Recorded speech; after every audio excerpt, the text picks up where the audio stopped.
নমস্কার, আমি আপনাদের কৈলাস।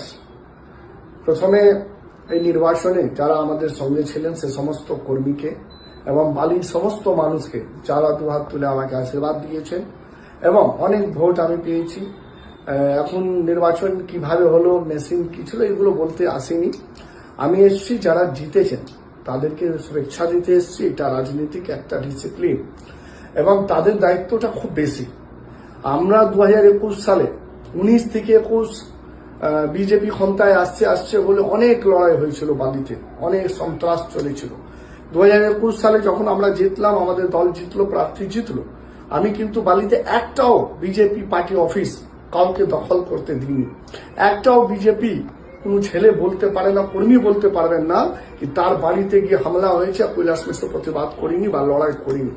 কিন্তু কাল থেকে যে জিনিসটা দেখছি, সারাদিন সারা রাত, আজকে সারাদিন, আমি বালির মানুষ কাছে একটা অনুরোধ শুধু করব, আপনারা যদি এই চেঞ্জটা চেয়েছিলেন, আপনারা যদি চান যে এইরকম চেঞ্জ বালিতে হয় তো ঠিক আছে। যদি না এইরকম চেঞ্জ চাননি তো যারা জিতেছেন, যে দল ক্ষমতায় এসছে, শুভেচ্ছা জানিয়ে বলছি তাদেরকে একটু বলুন।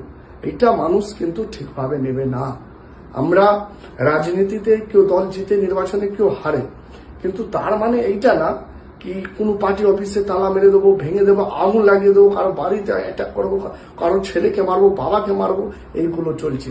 প্লিজ, এইগুলো রাজনীতির কথা নেই এবং যারাই করছেন তারা এইগুলো ঠিক নেই। আমি আবার বলি, 19 থেকে 21 লড়াই হয়েছে, 21-এ আমরা ক্ষমতায় এসেছিলাম। বিজেপির একটা কর্মী বালি বেলু নির্বাচনে বলতে পারবেন না তার পার্টি অফিস দখল হয়েছে বা আগুন লাগানো হয়েছে, মারা হয়েছে। আমি নিজে দাঁড়িয়ে সেগুলো রিকভার করেছিলাম এবং বাঁচিয়েছিলাম। একটা দুটো যে হয়েছিল আমি ঠিক রিটার্ন করেছিলাম, একদিনের মধ্যে করেছিলাম। এখন বালির মানুষ উপরে ছাড়লাম, আমি বালিতেই আছি, বালিতেই থাকবো, বালিতেই আমার জীবন শেষ কাটাবো। ভালো থাকবেন। জয় বাংলা, জয় বালি।